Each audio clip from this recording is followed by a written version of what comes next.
To recapitalize its dwindling number of basic primary trainer aircraft in its inventory due to retirement of aging assets, the Philippine Air Force has experienced a backlog of training activities for its new pilots, said to be reaching as far as 4 years. With the PAF left only with a handful of SF-260MP TP trainer aircraft, it has been determined that priority would be given for the procurement of more and newer trainer aircraft. This allowed raising the Basic Trainer Aircraft Acquisition Project, which aims to procure 18 new basic primary trainer turboprop aircraft to increase the number of aircraft in service while replacing retired aircraft that were taken out of service without a replacement coming in to cover their loss.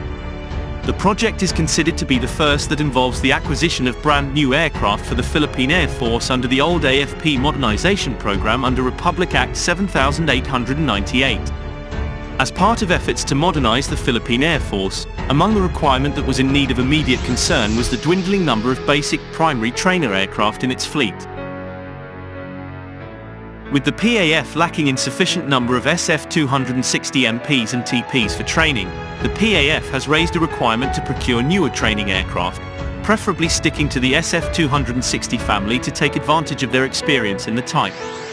As early as 2003, it was already identified by the Philippine Air Force that it requires new trainer aircraft, although funding appears to have been a problem that did not allow them for such requirement to be met.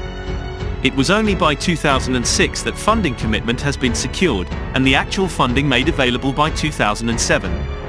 This allowed the DND to start a public bidding by early 2007, with the submission and opening of bids held on the 27th of July 2007 with only one bidder, the joint venture of Asian Aerospace Inc. and Alineo Marchi SPA, which took over the SIAI Marchetti SF-260 production in Italy.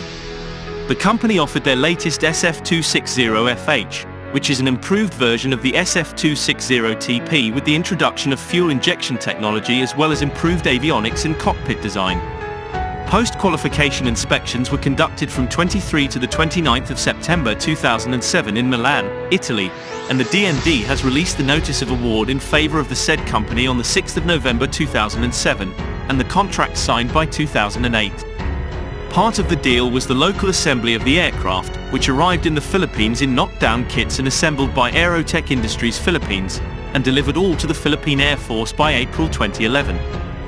The aircraft were all tested, and final acceptance and induction to the Philippine Air Force's Air Education and Training Command was made by June 2011, in time for the PAF's anniversary by July. In addition, Aerotech Philippines donated 2 of its 3 SF-260MZs, which the PAF leased from 2002 to 2008 to cover the lack of sufficient training aircraft in its inventory. These were ex-Zambian Air Force that were bought and rebuilt by Aerotech Philippines. The delivery was noted to address the 3 to 4 years training backlog in the PAF.